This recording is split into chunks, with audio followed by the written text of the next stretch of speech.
The morning Virginia Lawson drove her late father's wagon into the sun-scorched town of Redemption, Texas, in the spring of 1878, she did so with a rifle across her knees, a ledger in her saddlebag, and absolutely no intention of apologizing to anyone for either. The town of Redemption sat at the edge of the Llano Estacado like a man who had given up trying to find shade. It had a general store, a livery stable, a saloon that doubled as a courthouse on days when the circuit judge came through, and a population of roughly 300 souls who all seemed to know one another's business before the business had even fully happened. It was the kind of place where a widow's new curtains were discussed before she had finished hanging them, and where a stranger arriving alone in a wagon drew eyes the way water drew flies. Virginia was not a widow. She was 26 years old, unmarried, and the sole heir to her father Edmund Lawson's cattle operation, the Double L Ranch, which sat 12 miles south of Redemption proper on a stretch of land so stubbornly flat that you could watch a storm coming for 3 days before it arrived. Edmund had died the previous October from a fever that had taken him fast and mean, leaving Virginia with 400 head of cattle, 6 ranch hands whose loyalty she had not yet measured, a banknote coming due in August, and a father's reputation that was either going to be her greatest asset or her heaviest burden depending on who she asked. She pulled the wagon to a stop in front of the general store, looped the reins around the brake handle with the practiced ease of a woman who had been managing horses since she could walk, and climbed down without waiting for anyone to offer her a hand. She was tall for a woman of her era, with dark chestnut hair that she kept pinned firmly under a wide-brimmed hat, and brown eyes that had a directness to them that tended to make people either respect her or resent her within the first 30 seconds of conversation. She wore a plain cotton shirt and denim trousers that had been her father's and that she had taken in at the waist with a leather belt, and she wore them without embarrassment because they were practical, and the land she was about to manage required practicality above all things. The woman behind the counter at the general store was named Mrs. Hattie Pruitt, and she had the look of someone who had been pickling both vegetables and opinions for approximately 40 years. "You must be Edmund Lawson's girl," Hattie said, not unkindly, but with the careful assessment of someone filing information away. "Virginia Lawson," Virginia said, because she was Edmund Lawson's daughter, not Edmund Lawson's girl, and the distinction mattered to her. "I need to settle my father's account and set up a new one under my name." Hattie blinked. "Under your name." "That is what I said." There was a brief pause that Virginia had learned to read over the years as the pause a person takes when they are deciding whether to voice an objection they already know is futile. Hattie apparently reached the correct conclusion, because she reached beneath the counter for the ledger without further comment. It was there, leaning against the far end of that counter with a cup of coffee going cold in his hand, that Robert Walker first saw her.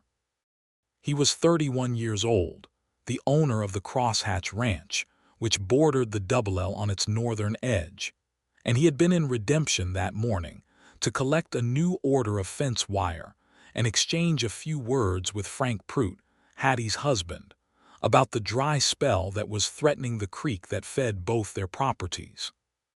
He had dark brown hair that needed cutting and a jaw that a week's worth of stubble had made more angular than it actually was, and he had the kind of hands that told you everything about a man before he opened his mouth, scarred across the knuckles, calloused across the palms, with the kind of permanent sun-browning that came from spending years outside doing actual work rather than supervising it.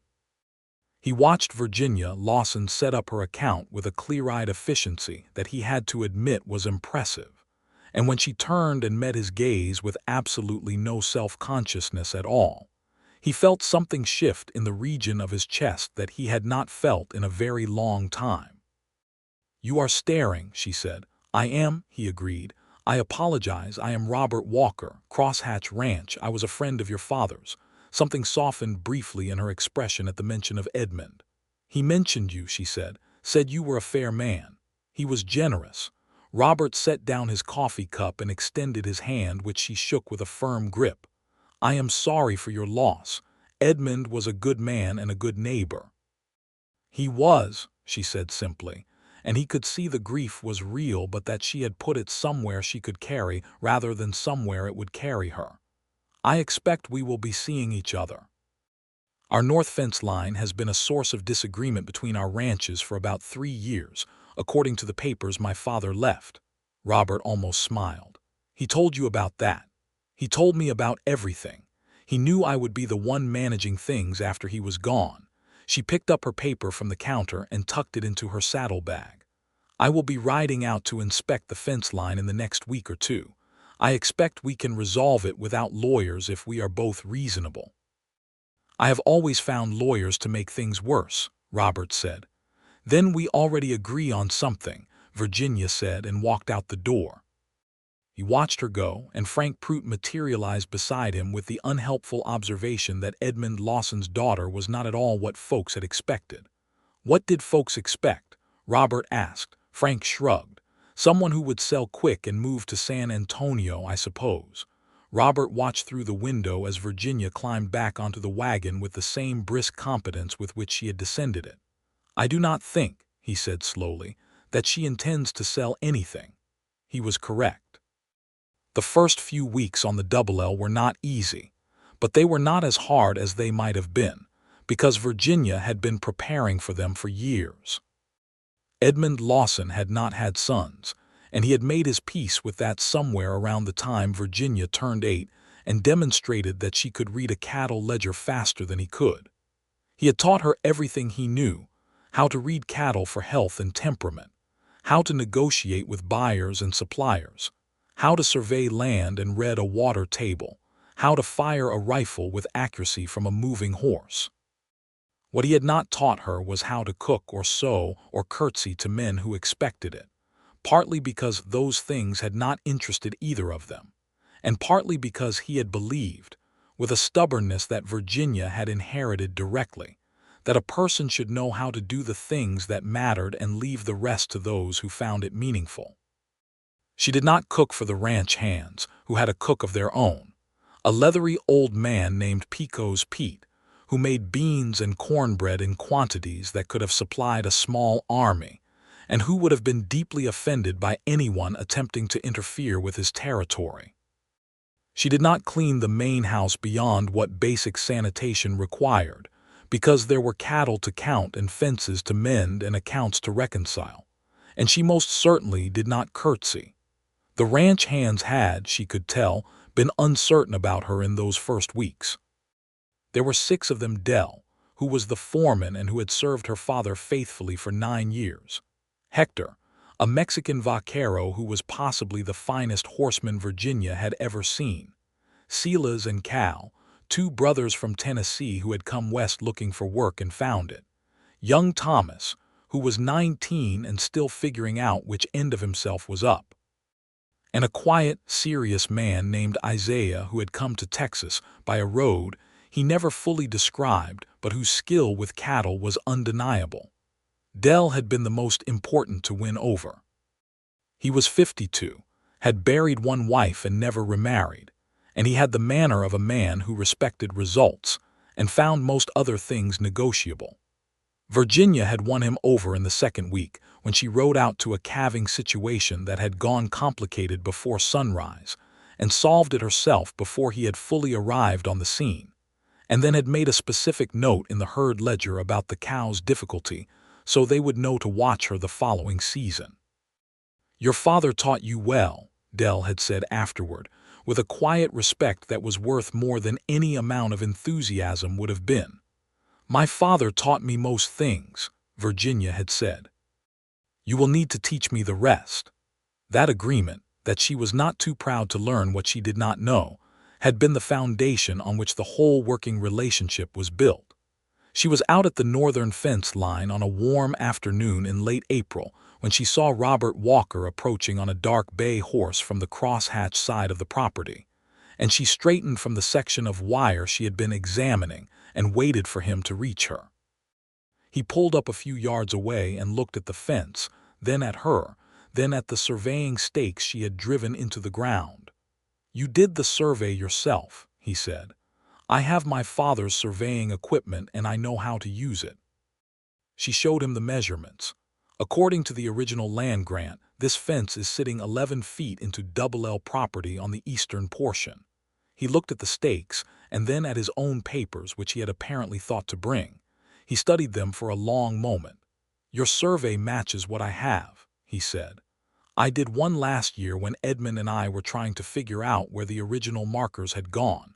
We could not agree on the next step." "The next step is to move the fence," Virginia said. 11 feet of crosshatch fence wire," he said, not arguing, just calculating. "I will help you move it," she said. "It is not your fault the fence was put in wrong to begin with." I looked at the old correspondence. "The original mistake was made by a contractor your father hired before you took over the property." He looked at her with something that she could not immediately classify but that she would later recognize as admiration. "You went through old correspondence." "I go through everything," she said. "It is the only way to understand what you are dealing with." They spent the rest of that afternoon pulling and restringing fence wire together, which was unglamorous and sweaty work that left them both with dust in their teeth and new scratches from the wire. And Virginia noted that Robert Walker did not at any point suggest she might prefer to stand back and supervise. He worked beside her with the practical equality of a man who understood that a task went faster with two people doing it than with one person doing it and one person watching. When it was done, they sat on the tailgate of her wagon in the cooling late afternoon air, and she produced a canteen of water, and he produced a pair of biscuits wrapped in cloth from his saddlebag, which Pico's Pete would have considered an insult but which Virginia ate without ceremony because she was hungry. "You are not what I expected," Robert said. "People keep saying that," Virginia said. "What were you expecting?" He considered the question seriously, which she appreciated, because she disliked being given quick, easy answers to questions that deserved thought. "I suppose I was expecting someone who needed the ranch to be managed for her," he said, "or someone who intended to sell. I was not expecting someone who surveyed her own fence line. My father did not raise me to need things managed for me," she said. "No," Robert said. "I can see that." He paused. "Edmund used to talk about you. Not often. He was not a man who talked about his personal life, but occasionally. He was proud of you in a way that was bigger than words for him." Virginia looked out at the flat Texas horizon, and the sky above it that was turning the color of copper and peach and deep violet all at once. And she did not say anything for a moment because there was a tightness in her throat that she was not going to give in to in front of this man she had known for less than a month. "He was a good father," she said finally. "He was," Robert said, and left it at that, which was exactly the right thing to do. She found herself thinking about Robert Walker more than she strictly should have in the weeks that followed. She was too busy to dwell on it. The spring calving had them all running from before dawn to after dark, and there was a coyote problem on the south pasture that required 2 sleepless nights and significant quantities of patience to resolve, and the bank note due in August was a steady low hum of pressure beneath everything else she did. But he kept finding legitimate reasons to cross the property line. There was a conversation about the shared creek that required several discussions about water rights and the best way to manage the flow during dry months. There was a situation in May when one of his bulls got through a gap in the fence and ended up among her cows, which required them to spend half a day on horseback working together to sort the animals out, and which Robert handled with genuine humor, rather than aggravation when Virginia observed that the bull had done them the favor of indicating exactly which section of fence needed immediate attention. There was an evening when a thunderstorm came up fast and he appeared at her door with a lantern, because the storm had blown over one of the fence sections on the shared boundary, and he thought she should know. She had invited him in out of the rain that evening, and he had sat at the table in her kitchen while she made coffee. She could make coffee. She simply did not see why other people's comfort should consume the majority of her day, and they had talked about cattle markets and water tables and the political situation in Austin. And then somehow they had started talking about books, because she had a shelf of them on the wall of the main room and he had noticed them. And it turned out that Robert Walker had been reading since he was 6 years old and had very strong opinions about Mark Twain. "He is the most honest voice about this country that we have," Robert said. "He is," Virginia agreed, "but he is also occasionally self-indulgent in a way that a stronger editor would have improved." Robert had laughed at that, a real laugh, not polite but genuine, and the sound of it had done something warm and unsettling to her composure.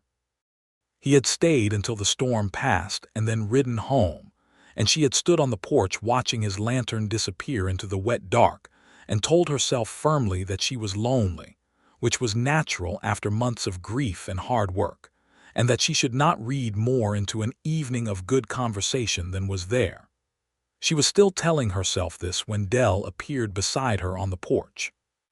"Good man," Dell said, with the economy of a person who had already made up his mind. "He is a good neighbor," Virginia said. Dell was quiet for a moment. "Not what I meant," he said, and went back inside.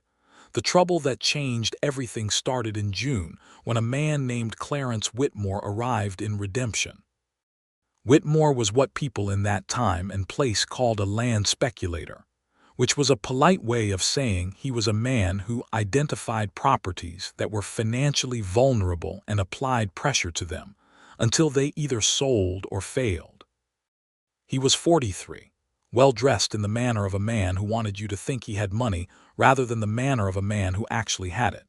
And he had a lawyer with him from Fort Worth named Garfield who wore a suit that was too hot for Texas in June, and who carried papers that said whatever Whitmore needed them to say at any given moment. Whitmore had identified 3 ranches in the Redemption area that he believed were financially fragile enough to acquire cheaply, the Double L among them. He was not entirely wrong about the financial fragility.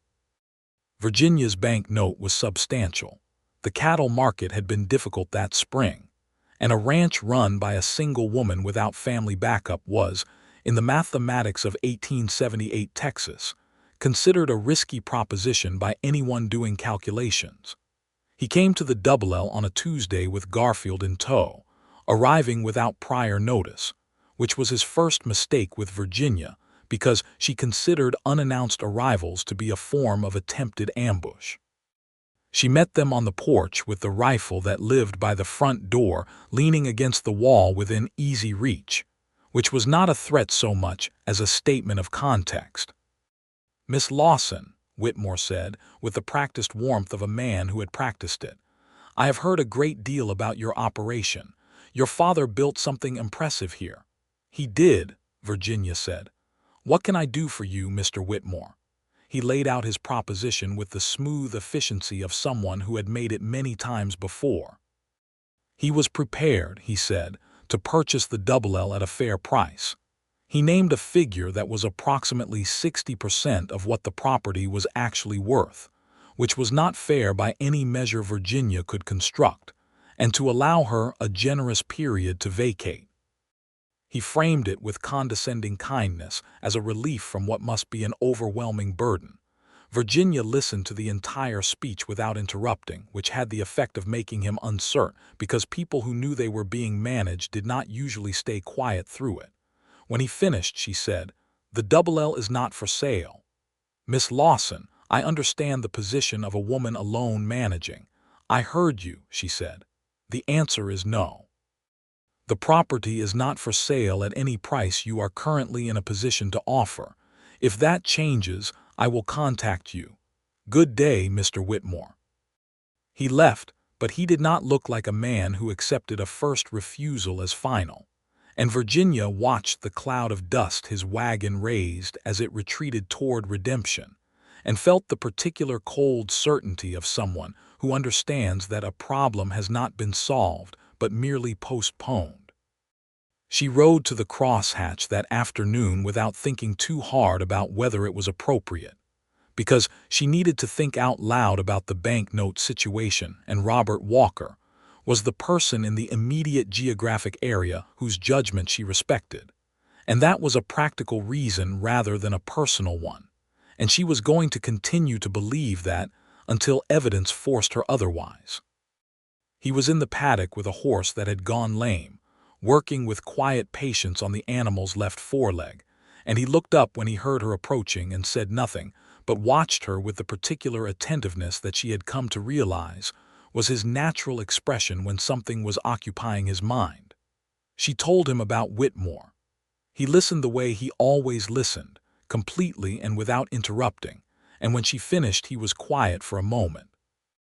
"He will try the bank next," Robert said.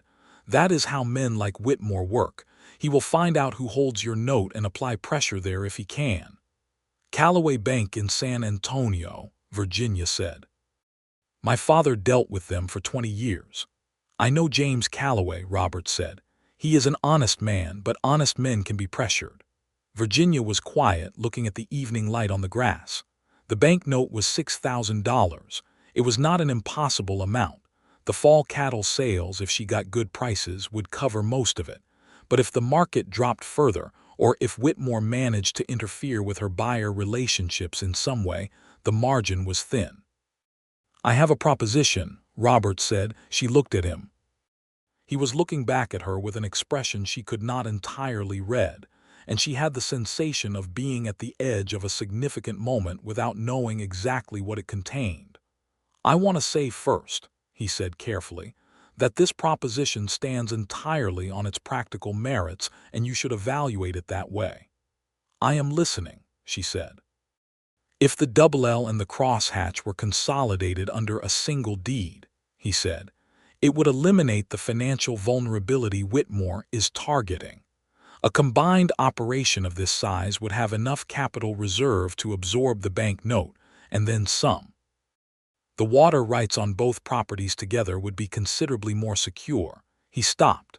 "And I have been looking for a partner who understands cattle work the way you do for 3 years and not finding one." Virginia was very still. "I am proposing marriage," he said, "but not in the way that word usually functions out here, where it means one person managing a household so another person can manage a ranch. I am proposing a partnership, legal and equal. You would have your name on the deed alongside mine. Your decisions about the operation would carry equal weight. You would not be expected to cook or clean or curtsy to anyone, because frankly what I need is someone who can tell the difference between a healthy cow and a sick one in poor light from 50 yards, and you can do that, and I have seen you do it." The silence stretched between them, and Virginia was aware that her heart was doing something inconvenient. "You have thought about this," she said. "Since about the 3rd time I found a legitimate reason to ride over the property line," he said, and there was something in his voice that was more honest than anything she had expected from him at this particular moment. She looked at him for a long time. He was standing very still, and she could see that for all the practical framing of his proposition, he was not composed in the way a man purely discussing business would be. He was waiting in the way a person waits when something matters to them. "I will give you an answer by Friday," she said. "I need to think." "That is reasonable," he said, and went back to the horse. She rode home in the blue dusk and thought about it with the same precision she applied to everything else, which meant she made a list in her head of every objection she could construct, and then evaluated them one by one. She did not know him well enough. She had known him for 2 months. She pushed back against this.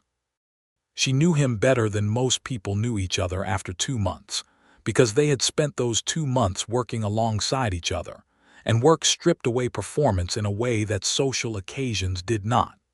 She had seen him angry once, when one of his hands had been cruel to a horse, and he had handled it with firmness and clarity rather than violence or bluster. She had seen him uncertain, when the decisions about the creek water management had not had a clear right answer, and he had said so plainly rather than pretending to certainty, he did not have. She had seen him laugh, and she had seen him grieve a little when he mentioned his father, who had built the crosshatch and died before he had seen it become what it was. She did not want to spend her life managing a household. She knew this about herself with absolute certainty. She wanted to spend her life doing what she was doing, building something, managing land and animals and accounts, making decisions that mattered. What Robert was proposing was that she could do that, legitimately, with a partner rather than alone. The financial argument was real. Whitmore was a real problem, and the combined operation was a real solution. But she came back to the moment when he had said he had been looking for a partner for 3 years and not finding one, and the way his voice had changed when he said it, and she admitted to herself in the private dark of her own bedroom that this was the part she kept returning to, and that it was not because of the financial argument. She rode back to the crosshatch on Thursday, a day early. Robert was at the fence line on his side when she arrived, and he straightened and came to meet her and waited. "I have one condition," she said. "Tell me. It has to be a real partnership, not in name, in practice. Every significant decision about the combined operation has to be made between us equally. If we cannot agree, we find a way to agree. No one gets the final word by virtue of being the husband." "That is exactly what I proposed," he said. "I know. I wanted to say it out loud so it existed in the air between us before I said yes."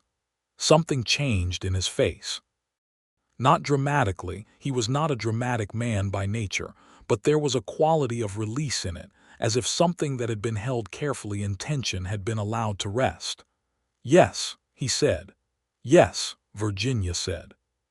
He reached across and took her hand, not with the proprietorial certainty of a man claiming something, but with the careful warmth of someone who understood what they had just been given, and she let him hold it, and they stood there in the morning sun on the boundary between their two properties for a moment that she would remember for the rest of her life.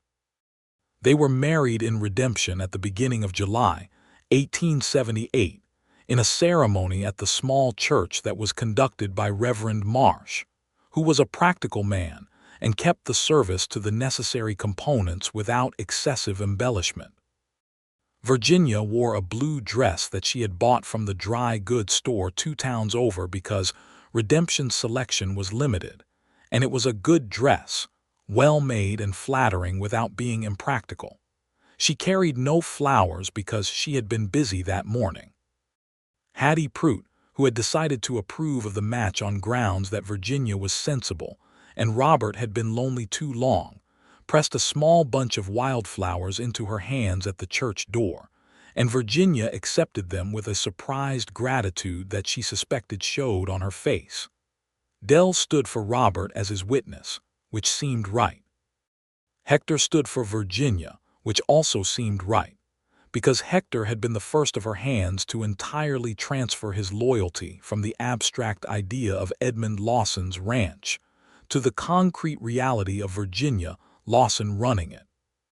There was no wedding breakfast because there was too much to do, but Pico's Pete, who was constitutionally incapable of being kept out of a significant event, produced a cake of considerable architectural ambition that was not entirely level but was very good, and the entire group of ranch hands from both properties assembled in the yard of the crosshatch that evening and ate it in a spirit of genuine celebration.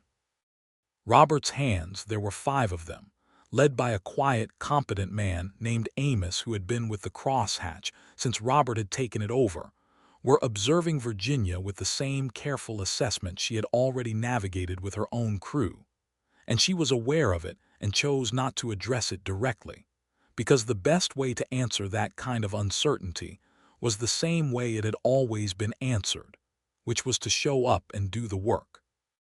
They had agreed that the main ranch house would be the crosshatch house, which was larger and in better repair than the Double L house, and that Virginia would move her things.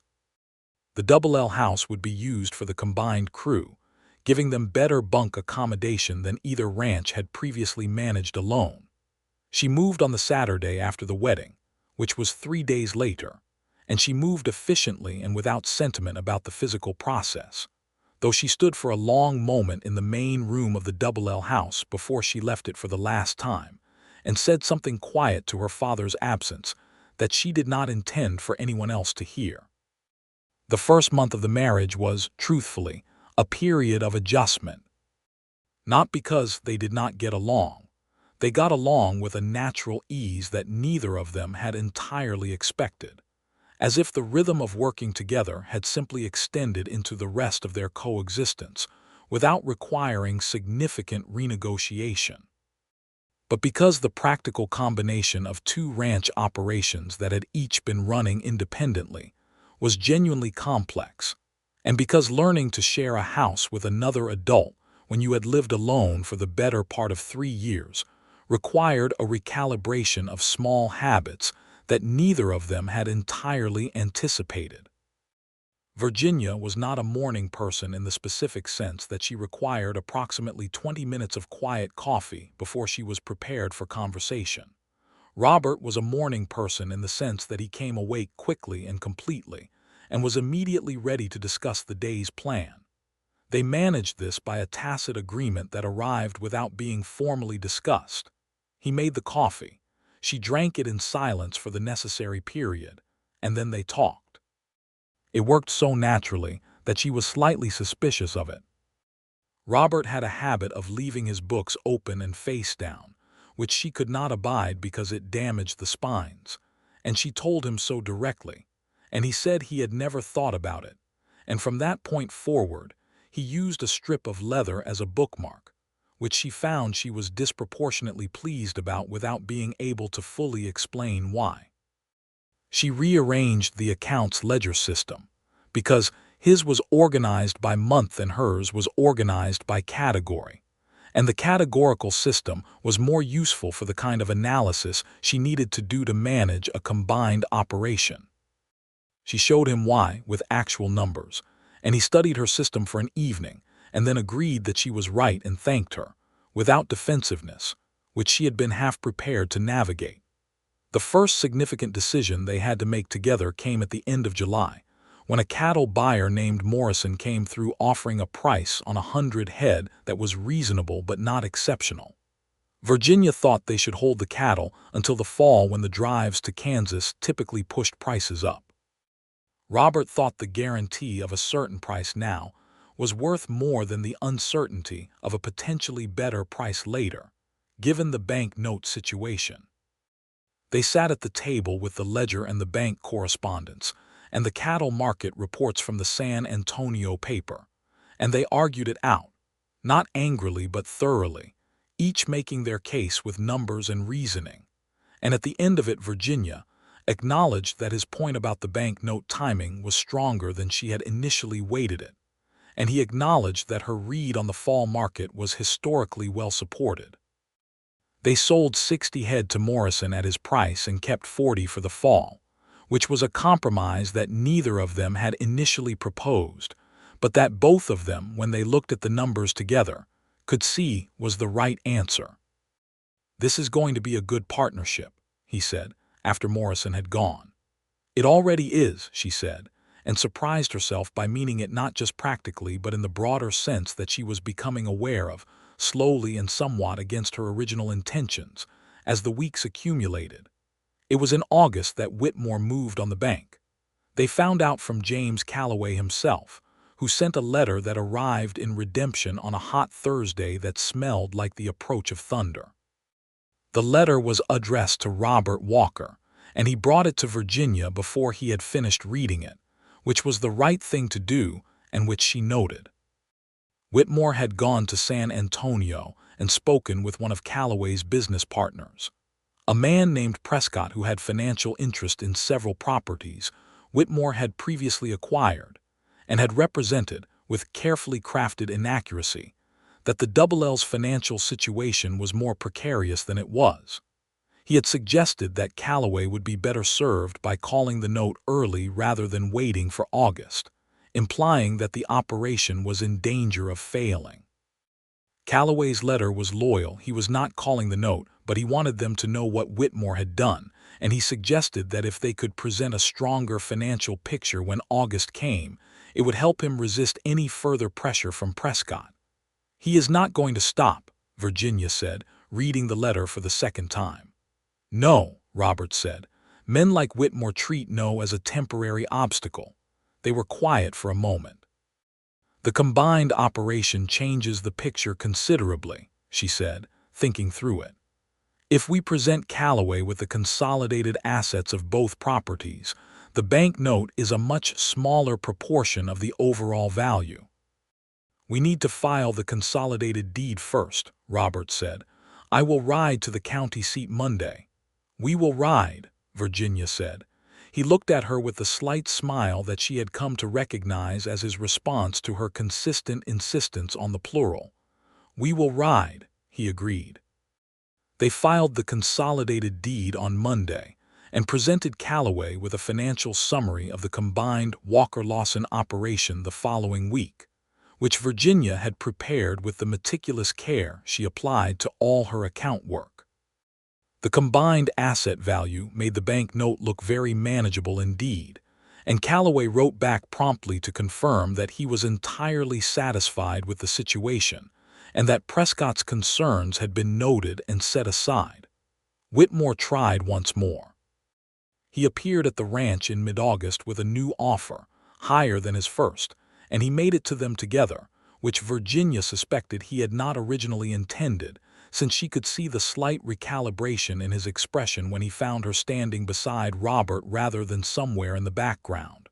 Robert said, "The property is not for sale, Mr. Whitmore." "Mrs. Walker," Whitmore said, turning to her with the practiced charm of a man attempting a different vector, "surely you understand that a woman of your capabilities would be better served." "I am going to stop you there," Virginia said pleasantly. "I wrote most of the financial summary that persuaded our banker to set aside your representations to his partner.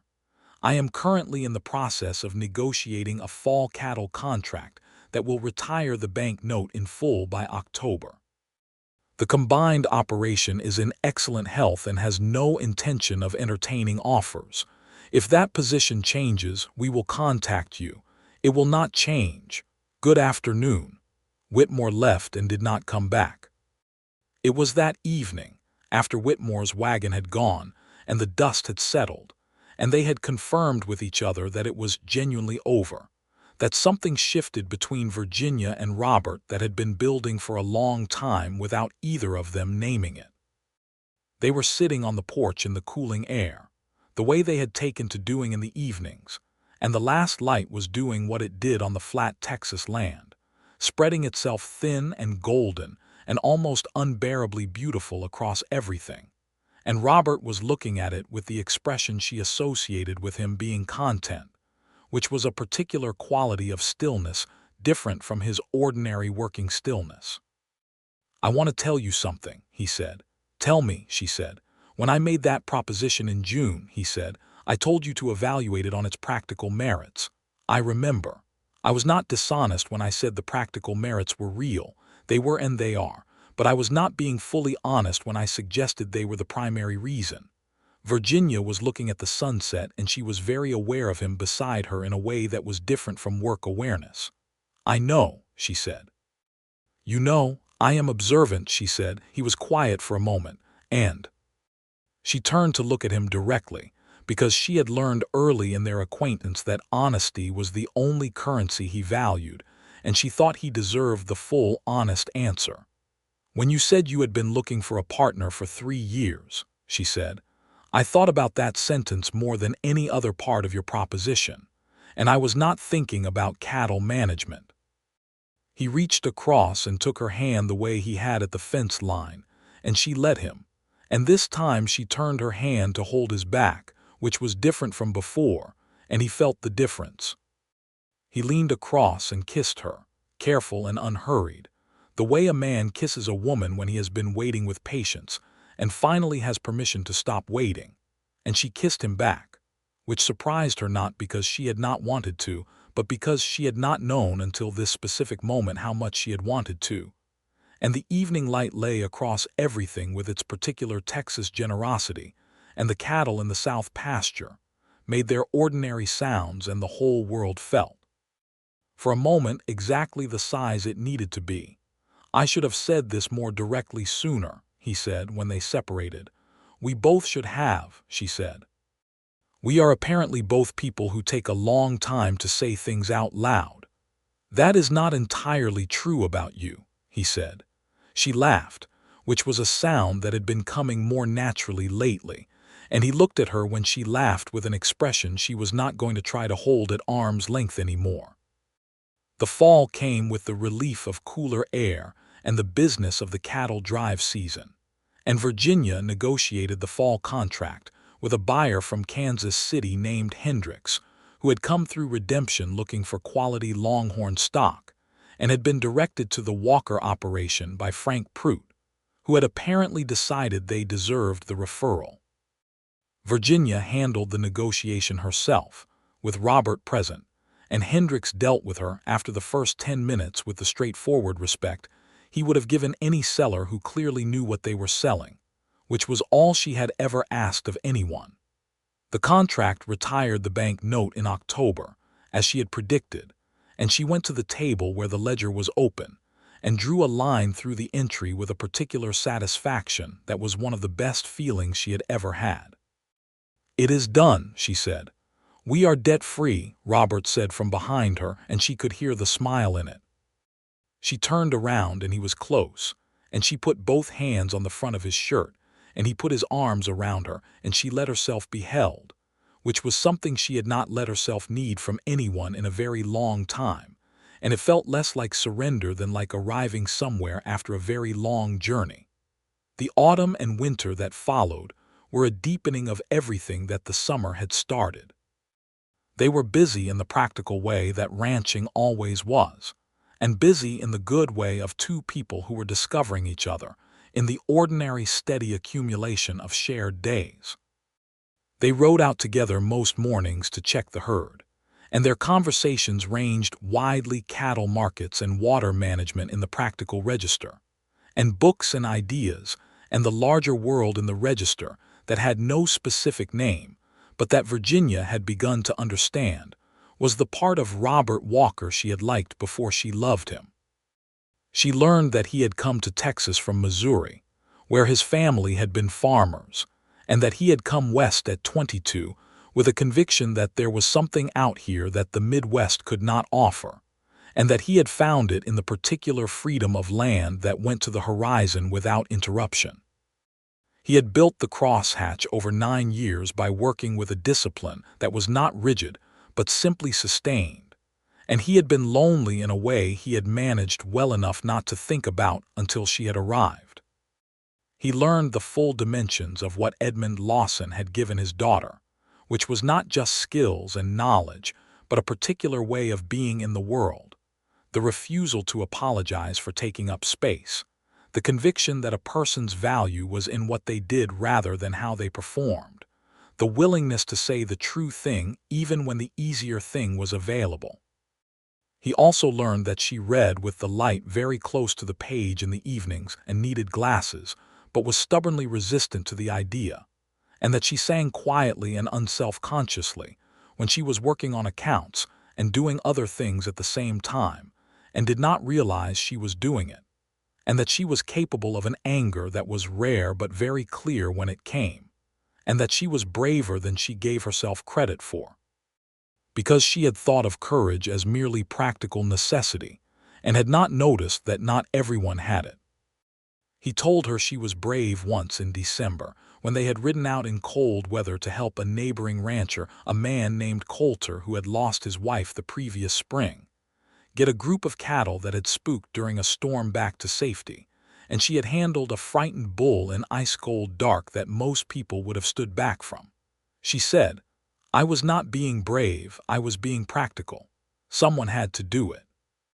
"That is what being brave is," he said, "when a person with practical options still rides toward the difficult thing."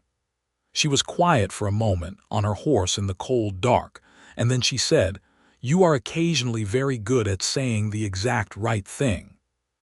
"Only occasionally," he said.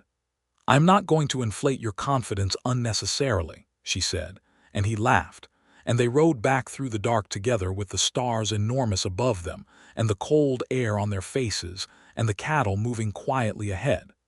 They had been married 6 months when Virginia understood with a certainty that was both startling and immediately appropriate that she loved him. Not the concept of him, not the partnership arrangement, not the logical sum of his good qualities, but him specifically. The way he was with the horses, and the way he read books, and the way he argued with her when he disagreed, which was directly and without meanness, and the way he had said good because I need a partner, which was a thing she had thought about more times than she could count, and which had been the sentence that told her who he actually was. She did not say it immediately, because she was still the person who took a long time to say things out loud, but she said it on a January evening when the fire was going and they were reading on opposite sides of the same lamp, and he looked up from his book and she looked up from hers, and for a moment they simply looked at each other across the small domestic warmth of it. "I love you," she said. He put his book down, not face down on the table with the leather bookmark in place. "I have been in love with you since approximately the afternoon we moved the fence wire," he said. "I was waiting for you to say it first because I thought it would go better that way." "Why would it go better that way?" "Because you are Virginia Lawson and you do not accept things that arrive before you are ready to receive them." She looked at him for a moment and then she said, "Virginia Walker now." "Virginia Lawson Walker," he said, because he had always introduced her that way and intended to continue. She crossed the room and kissed him with the full force of everything she had been not quite saying for 6 months, and he held her with the particular certainty of a man who had known for a long time what this was, and had been patient enough to let it arrive in its own time. Spring came again, and with it the work that spring always brought, and with it also the news that Virginia told Robert on a morning in late March when she was certain enough to say it, which was that they were going to have a child. She told him without preamble, because preamble was not her way, and she watched his face go through a series of expressions that she was fairly sure she would spend the rest of her life being glad she had witnessed. He took her hands and held them and said, "Are you well?" "Is everything is fine," she said. "I am not fragile, Robert." "I know you are not fragile," he said, "but I am allowed to ask." She conceded this. "I am entirely well. The baby will arrive in October, most likely.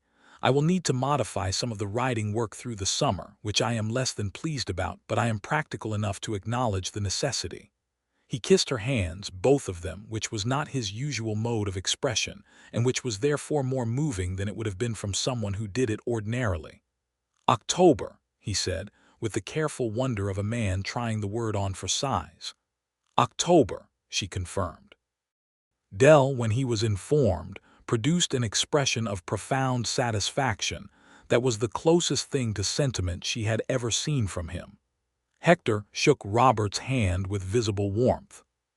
Pico's Pete began, within the week, producing food that he insisted was better for the condition she was in, which she did not ask him to do, but which she did not discourage because the food was genuinely very good, and she was hungry in a way that surprised her.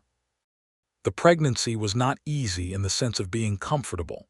The summer heat was formidable, and her body had opinions about the situation that she found inconvenient. But it was not dangerous or alarming, and Virginia managed it with the same practical approach she brought to all physical challenges, adjusting what needed adjusting and doing what she could do, and being honest with Robert about both categories, which required a certain surrender of her habitual self-sufficiency that she found harder than any of the physical adjustments. He was careful with her without being careful in the way that would have made her feel diminished, which required a precision of consideration that she recognized was not easy. He did not take over her work. He did not speak for her. He did not treat her as though she had become breakable. What he did was quietly absorb more of the physical labor that was genuinely too demanding for this period, and bring her water without being asked, because he had noticed she was not drinking enough in the heat, and sit with her in the evenings when the heat of the day gave way to the cooler nights, and read to her sometimes, because she was tired, and do all of these things without making them into statements about her condition or her capability. She told him once in August, when the heat was genuinely miserable and she was uncomfortable in a way that was difficult to be philosophical about, "You are very good at this." "At what specifically?" he said.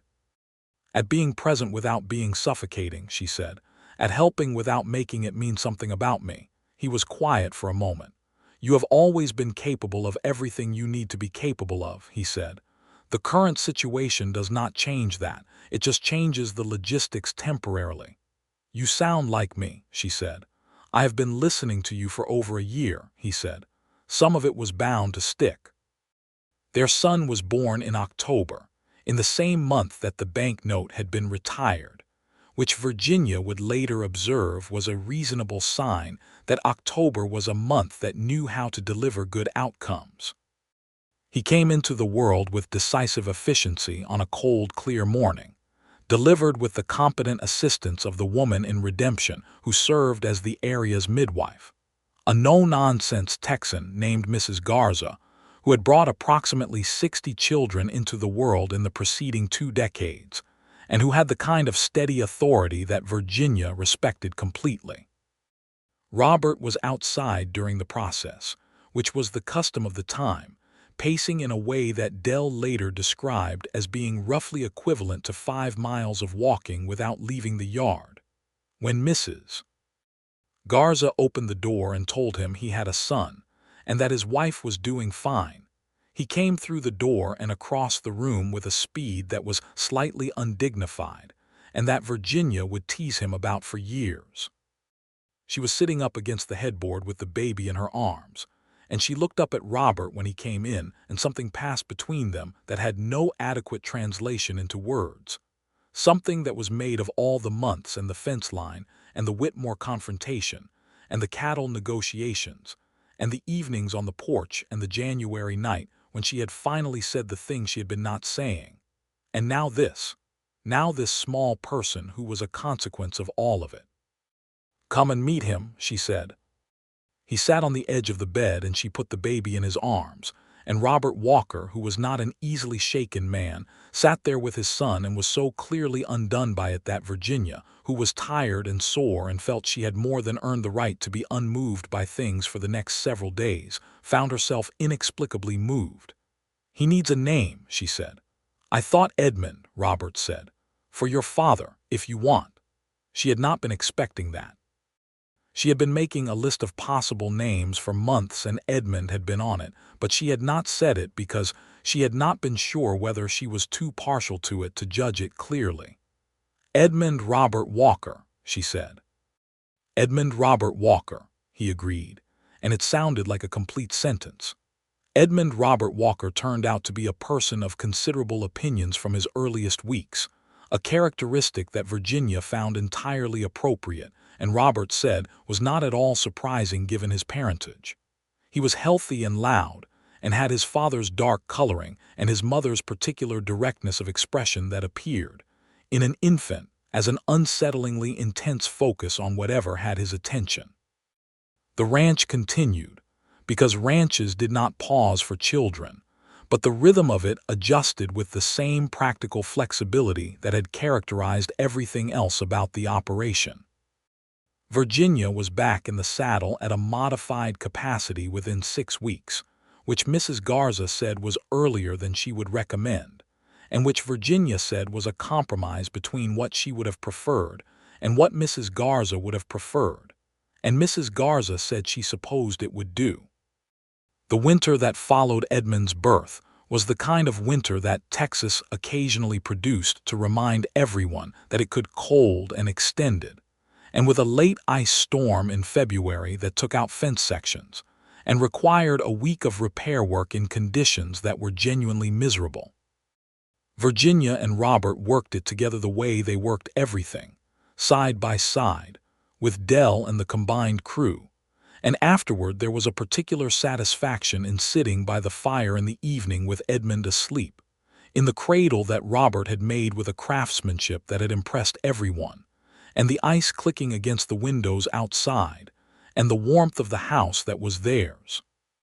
She was looking at the cradle and at the sleeping baby and at her husband who was reading with the leather bookmark dutifully in place, and she was aware of a feeling that she did not have a specific word for, which was the feeling of a life that had turned out to contain everything it needed to contain, not easily, not without difficulty, not without loss, but fully. "Robert," she said. "Yes," he said, looking up. "I want to tell you something." "Tell me." "When you said good because I need a partner," she said, "that was when I decided. Not on Friday when I told you I needed to think. I had already decided. I just needed a few days to stop being irritated about it." He looked at her with that particular warm attention. Irritated about what? About the fact that the solution to my problem and the thing I wanted had arrived at the same time in the same person, which seemed unnecessarily convenient and made it difficult to evaluate clearly. He thought about this. You were irritated that falling in love was also practical. It felt suspicious, she said. He set his book down, properly, with the bookmark. She noted and came to sit beside her, and she leaned into him in the way she had stopped being embarrassed about several months ago, because there was comfort in it that she had been depriving herself of for no good reason. It was both things simultaneously, he said. The practical argument was real and the personal argument was real, and they happened to converge. I do not think that is suspicious. I think that is fortune. Fortune, she said. Of the significant kind, he said. She took his hand. Outside, the ice was on the windows and the cattle were in the shelter pens, and the fire was going, and Edmund was breathing in the particular complete peace of a sleeping child. And Virginia thought about her father, who had raised her to need nothing she could provide for herself, and who had thereby given her the freedom to want something when it arrived, to recognize it and reach for it instead of stepping back from it because she was afraid of being diminished by it. She was not diminished. She was not diminished by any of it.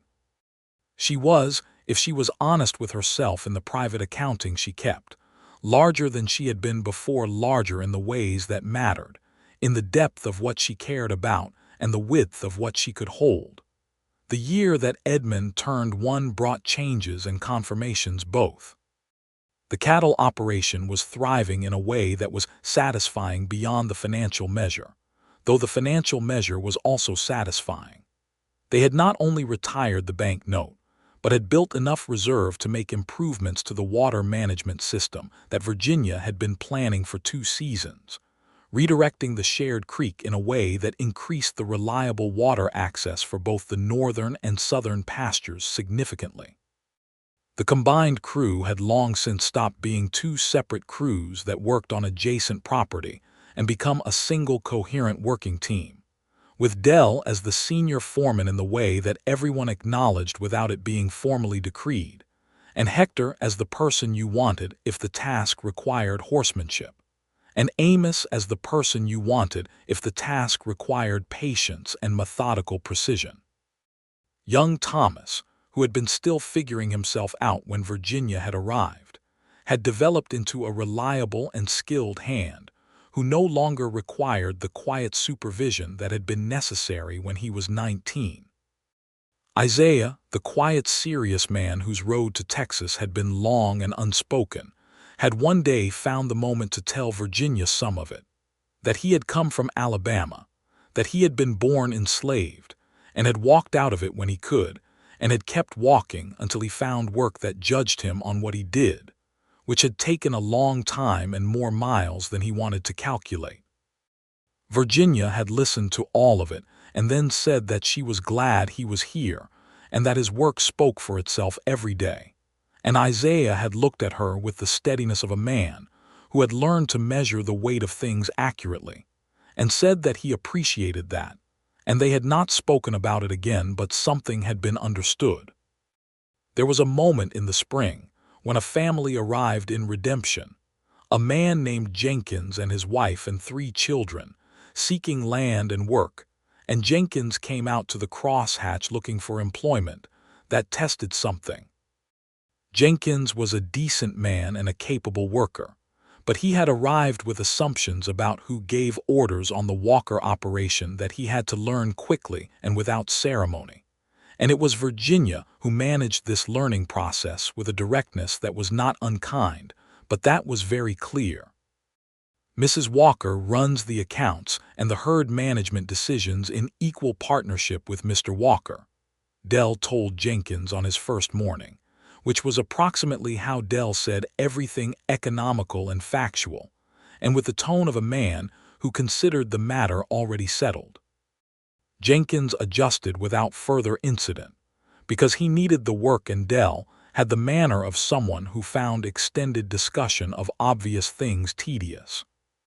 There was a conversation that Virginia had with Robert that spring about the wider situation, about the injustice that was woven into the territory they lived in, the way that land had been taken from the Comanche and other peoples who had lived on these plains, in ways that the legal frameworks of 1878 simply refused to fully acknowledge, the way that men like Isaiah had had to rebuild themselves from nothing after something profound had been taken from them, the way that women like herself had to fight for every square inch of the space they occupied even when they were more capable than the people who assumed they occupied it by right. Robert had listened to all of it, not defensively. "You are right about all of it," he said. "The history of how this land came to be what we call ours is not a comfortable history." "What do we do about it?" she asked. "What we can," he said. "We pay fair wages. We do not discriminate in our hiring. We tell the true history when our children are old enough to hear it. We do not pretend that what was done is made right by what we build on it, but we try to build something that is decent." She thought about this for a long time. "That is not enough," she said finally. "No," he agreed. "It is not enough, but it is where we start." It was not a resolution, because there was no resolution to be had in a single conversation or a single ranch or a single generation. But it was an honest engagement with the question, which was more than most people around them were offering. Edmund Walker grew with the particular speed of a child in open country, quickly and with purpose. By the time he was 2, he was following Dell around the yard with the intense focus of someone who had already decided that the things adults did were more interesting than the things expected of children. And Dell bore this with a gruff patience that was the closest thing to softness Virginia had ever seen from him. In the autumn of Edmund's second year, Virginia told Robert that there would be another child in the spring. He received this news with the warm certainty of a man who had learned to be moved by things rather than managing them, and he held her in the kitchen in the morning light, and she held him back, and Edmund, who was playing on the floor with a collection of smooth stones from the creek that were his current occupation, looked up at them, and then returned to his stones with the self-possession of a 2-year-old who had long since accepted that the adults were sometimes incomprehensible. The second child was a daughter, born in April when the Bluebonnets were doing their annual brief extravagance across the flat Texas land, and she came with a character that was apparent from the first week, quieter than Edmund, but watchful in a way that Virginia recognized as the watching of a person who is recording everything for later consideration.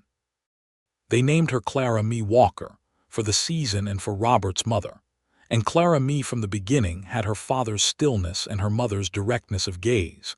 And Edmund, who was 2.5 and had been uncertain about the disruption to his sovereignty, was won over within a week by the clear evidence that Clara Mee found him interesting, and thereafter appointed himself her primary protector with a gravity that was both entirely sincere and slightly theatrical. Robert came in from the morning rounds one day in the summer following Clara's birth to find Virginia at the table with all 3 ledgers open simultaneously, and Edmund drawing on a piece of paper beside her with total concentration, and Clara in the cradle and coffee going on the stove, and he stood in the doorway for a moment just looking at it. "What?" Virginia said, without looking up from the ledger. "Nothing," he said. "Everything." She looked up then.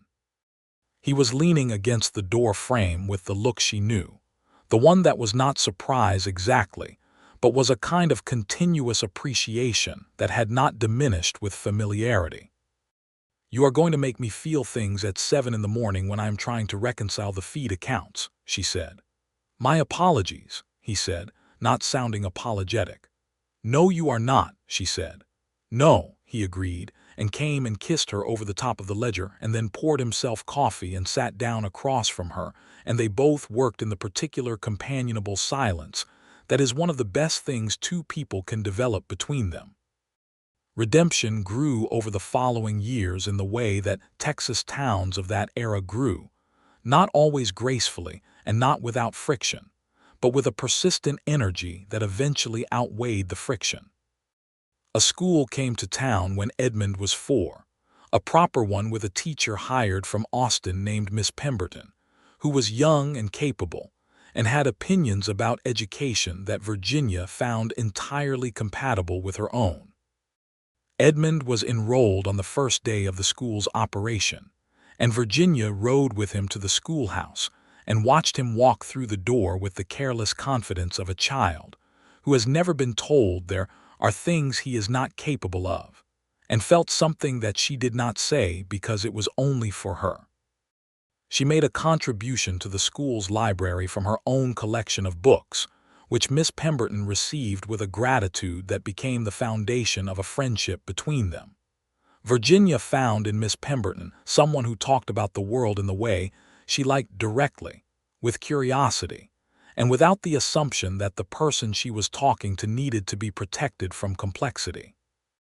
The crosshatch operation continued to expand in the deliberate way that Robert had always approached expansion. Not rapidly, not speculatively, but with each step grounded in the demonstrated capacity of the previous step. They added a section of land to the north in 1882, when the property became available at a fair price, and the water situation made its acquisition strategically sound. Virginia negotiated the purchase, which had become the natural pattern, because she was the better negotiator. Not in the aggressive way, but in the precise way.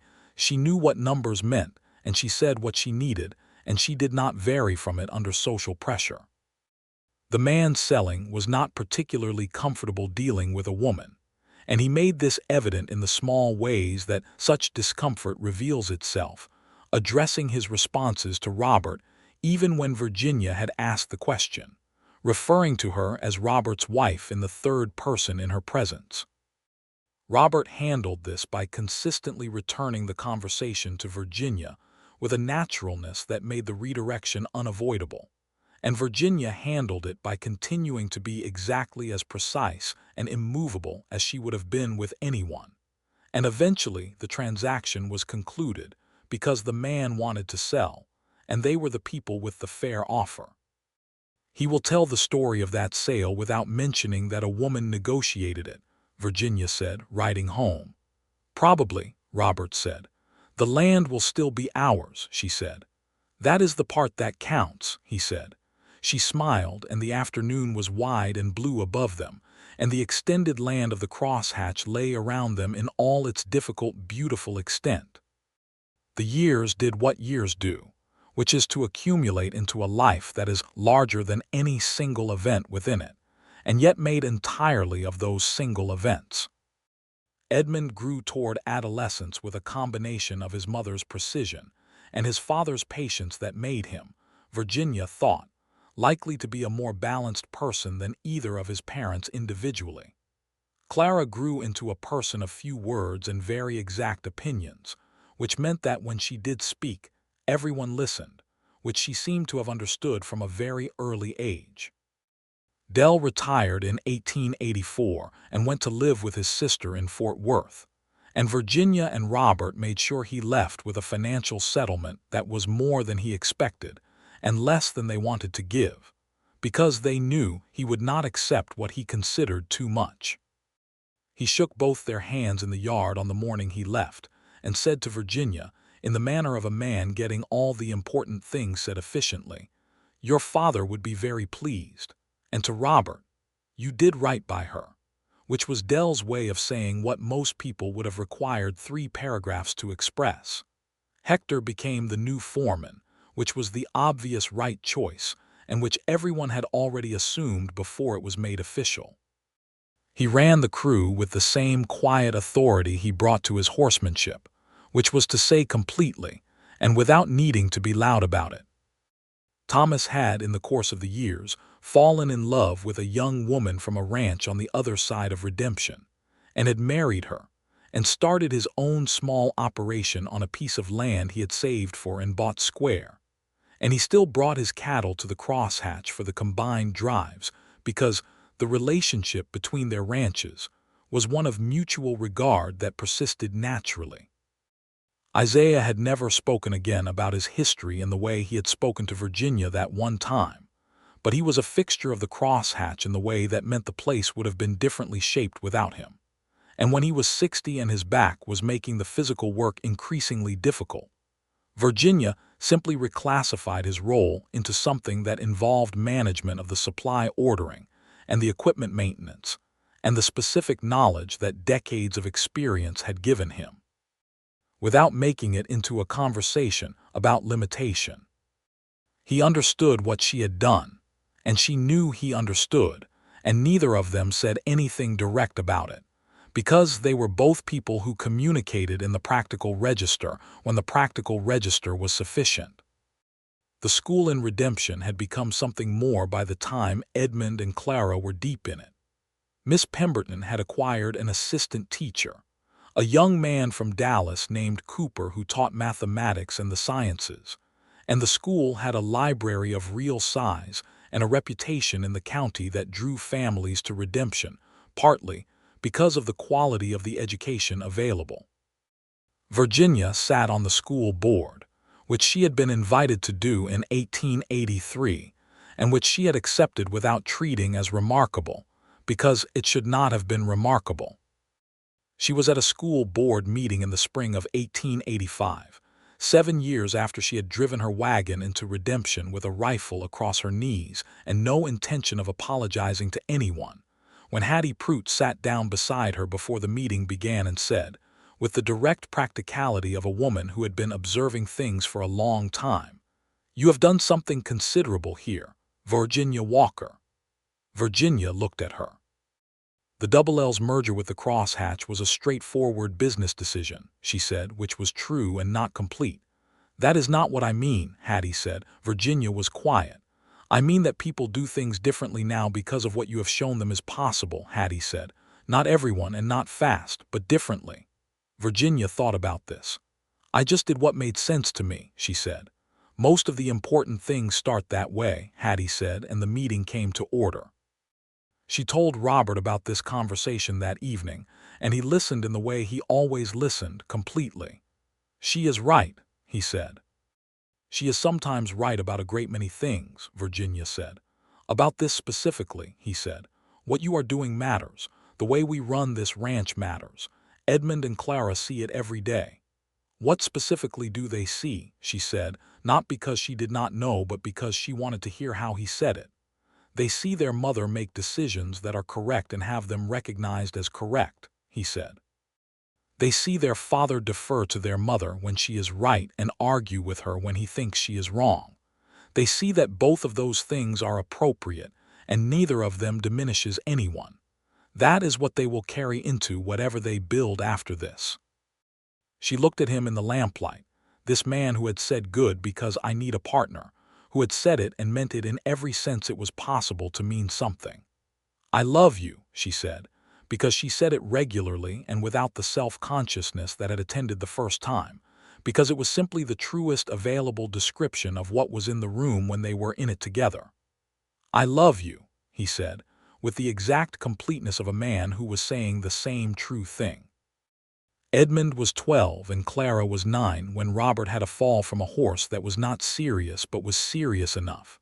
A fracture to his left wrist that healed completely, but that required 6 weeks of reduced work, during which time Virginia ran the entire operation herself and found that she could, which she had always believed she could, and which was confirmed now in the actual fact of it.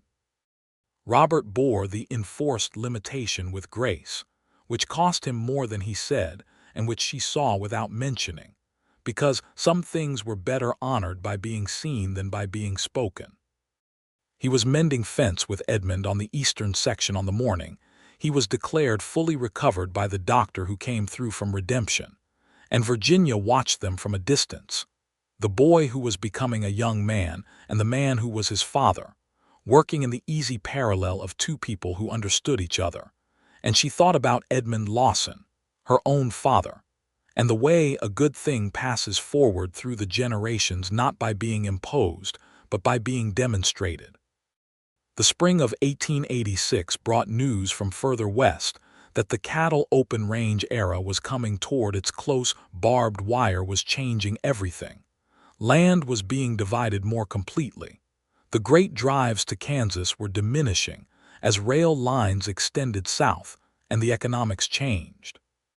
The crosshatch had been ahead of this shift because they had always been more interested in the quality and health of their herd than in the volume of a drive, and because Virginia had read the patterns in the market reports for years and had been directing their cattle management accordingly. "We need to breed up," she said to Robert one evening, with the Southwestern Stockman's report open in front of her. "The market is going to reward quality beef more and trail beef less. We should be investing in herd improvement." He leaned over the table and looked at the numbers. "We would need to bring in a bull from better breeding stock. That is not cheap." "It is cheaper than being behind the market in 3 years," she said. He studied the report. "You have been watching this for a while." 2 years, she said. He looked at her. "What do you recommend specifically?" She showed him. She had been corresponding with a cattleman in Kansas who had been breeding shorthorn crosses with longhorn stock in a way that produced animals with better meat quality and still enough of the longhorn's hardiness for Texas conditions. And there was a bull available at a price that was substantial but defensible in the context of what it would do for the herd quality over the following decade. They brought the bull to the crosshatch in June of that year, and the herd development he initiated over the following seasons did exactly what Virginia had calculated it would do. And when the market shifted as she had predicted and the premium on quality beef increased, the crosshatch was positioned for it. Not everyone in the county had been so positioned. There were ranchers who lost operations in that transitional period, families who had to sell and leave, and it was hard to witness without feeling the weight of it. Virginia and Robert hired 2 hands from one of the failed operations men who were skilled and had nowhere to go, and helped another family, a couple named Vasquez who had a small operation nearby, connect with buyers and markets that kept them solvent through the worst of the adjustment. "We cannot solve every difficulty," Robert said, when Virginia was preoccupied one evening with the situation of a rancher 3 miles over who had waited too long to adapt and was now in serious trouble. "I know we cannot," she said, "but we can solve some of them." They helped where helping was possible. Not from guilt or performance, but from the practical conviction that neighbors were a resource and a responsibility, and that a community that did not help its members through difficulty was diminishing itself. The crosshatch was, by the late 1880s, a significant enterprise by any measure in the county, not the largest, but one of the most respected, which Virginia had always valued more than size. The reputation for honest dealing, for quality cattle, for the particular kind of management that resulted in an operation that was healthy at every level, was worth more in the long run than any specific transaction. Edmund turned 18 in 1890 and made clear that he intended to stay on the crosshatch and be part of its future, which Virginia received with a satisfaction that she allowed herself to feel fully, and which Robert received with the quiet pleasure of a man whose best hope for the future had arrived exactly as hoped. Edmund had his mother's head for numbers and his father's feel for the animals, which was a useful combination, and he had grown into the kind of young man who listened before he spoke, and who worked with the same self-evident fullness that both his parents brought to everything. Clara turned 15 in 1890 and made equally clear that she intended to study, and that she intended to do so beyond what Redemption could offer, and that she had identified a women's college in Missouri that she intended to attend. She made this announcement with the particular economy of her speech and the particular directness of her gaze that made argument feel inefficient, which was a manner so precisely her mother's that it produced a private smile that Virginia shared with Robert when Clara was not present. They supported Clara's ambition entirely, and without the hesitation that many families of the time would have offered, because it was obvious and right, and because both of her parents were constitutionally incapable of telling a capable person that they should aim smaller. There was an afternoon in the fall of 1890 when the air had the particular quality of Texas autumn, clear and slightly cool and smelling of dried grass and the wide sky, when Virginia and Robert rode out to the northern fence line together, the one they had moved in that early afternoon 12 years before, the one that had been the beginning of everything. They were not going there for any specific reason. The fence was perfectly maintained. The boundary was not in dispute. They had just found themselves riding north without having said where they were going, and when they got there they pulled the horses up and sat looking at it. "We moved this fence in 2 hours," Virginia said. "We did," Robert said, "and then you gave me a biscuit." "I had 2 biscuits," he said. "It seemed right to share." She looked at him, at the lines that the years and the weather and the good kind of living had put in his face, at the way he sat a horse with the ease of someone who had spent a great part of his life doing it, at the man who had looked at her on a summer day and said what he needed was a partner. "I was stubborn about admitting what this was," she said. "You were careful," he said. "There is a difference." "I was stubborn," she said. "I wanted it to be purely practical because purely practical was easier to trust." "And," he said, "and it was not purely practical," she said, "and it turned out to be the most trustworthy thing I have ever encountered." He looked at her the way he had always looked at her, with the full attention that had never diminished into the comfortable inattention that years sometimes bring, because he was still, after all this time, interested in what she thought and who she was. "Virginia," he said. "Robert," she said. The horses were patient in the afternoon warmth.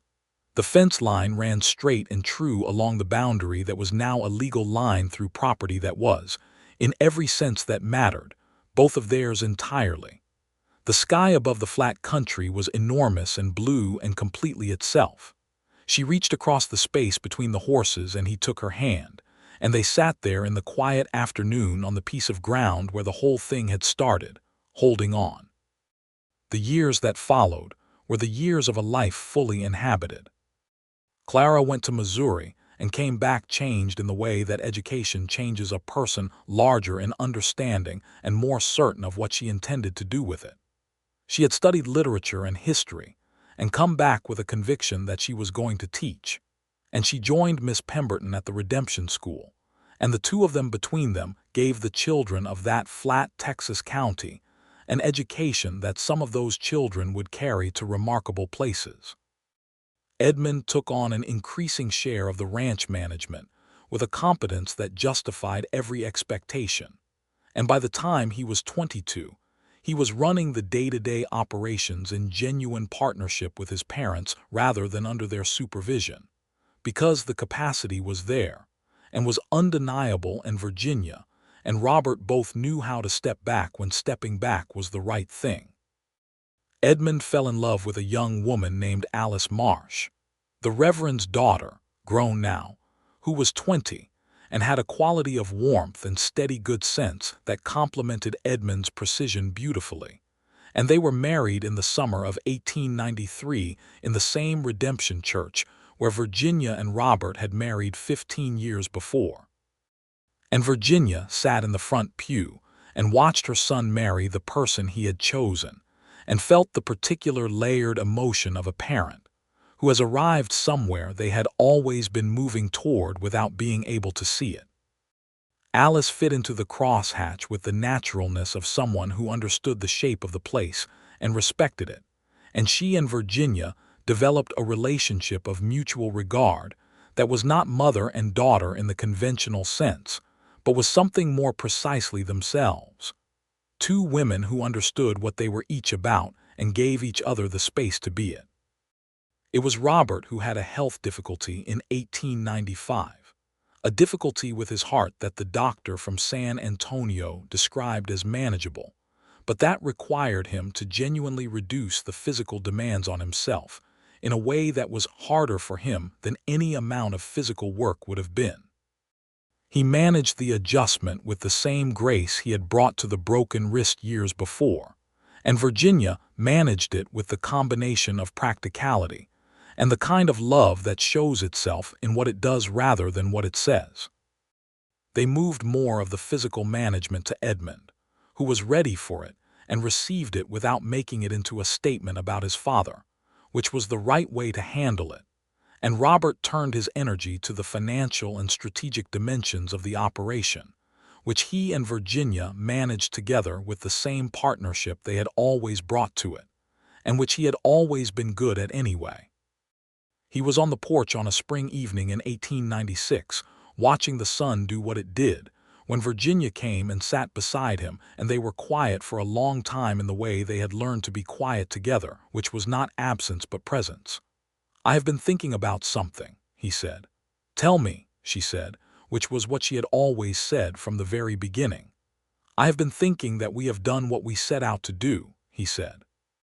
"And more than we set out to do, which is the better outcome." "We have," she said. "The partnership I proposed was supposed to solve a problem," he said, "which it did." "And built a life," she said. "And built a life," he agreed. "A good one." She looked at him, this man who had said good because I need a partner, who had said it with a directness and honesty that had changed the direction of both their lives. She thought about the girl who had driven the wagon into Redemption in 1878 with no intention of apologizing to anyone, and the woman she had become, not by giving up any part of what that girl had been, but by adding to it, adding the partnership and the love and the children and the years and the work, and all the ordinary irreplaceable things that make a life into itself, rather than just a passage through time. "I want to tell you," she said, "that whatever I thought I was coming to Texas to do when I drove that wagon into Redemption, I did not know how much better it was going to be than that. Better than managing cattle and retiring a bank note," he said, with the warmth of someone who knew her first priorities had always been practical. "Much better than that," she said. He took her hand. The spring evening was giving itself away in color above the flat land, and the cattle were in the south pasture making their ordinary sounds, and from inside the house they could hear Edmund and Alice and the sound of voices, because Alice was expecting their first child in the summer, and the whole crosshatch was quietly oriented toward this new arrival with the particular attentiveness of people who have learned to value what is coming toward them.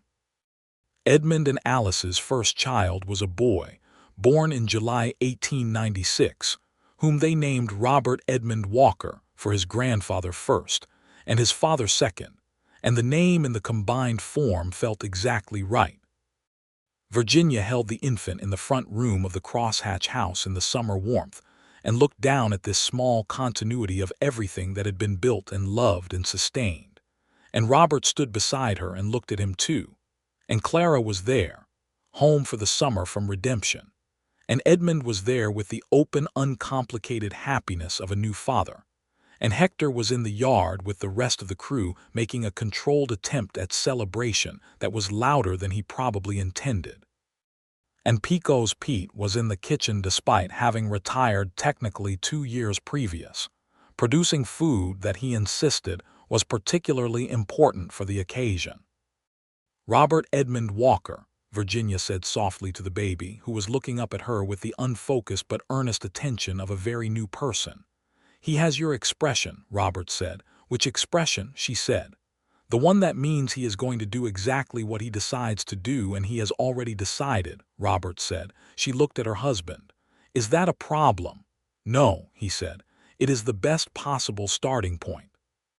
The crosshatch operation passed forward into Edmund and Alice's hands gradually, and then fully, with Virginia and Robert stepping back in the way that had always been their intention to build something that was larger than them and would outlast them, that carried what they had built into whatever came next.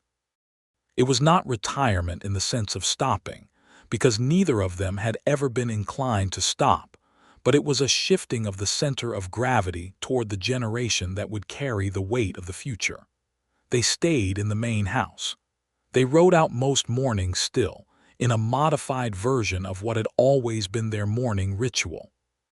They had their evenings on the porch, and their books with the leather bookmarks in place, and their arguments about the cattle market reports and Mark Twain, and the deep settled warmth of a life that had been spent fully and well.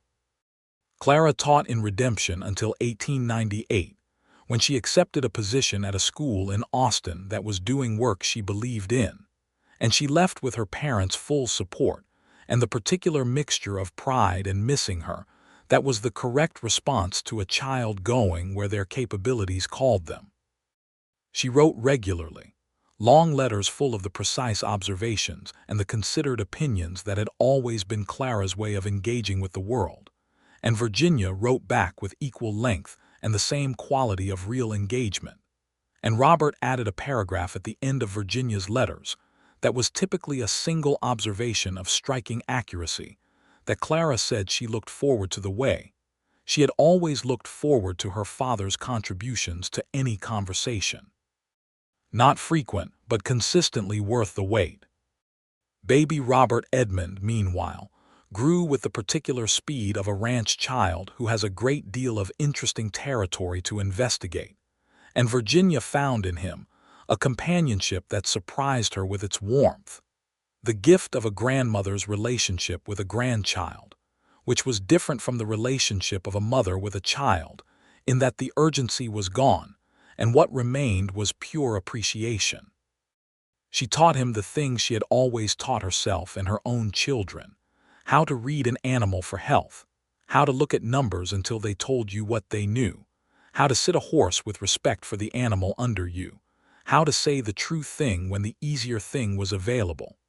He was an eager student in the way of someone who is learning from a person they love rather than a person with authority over them, which is always the best kind of learning.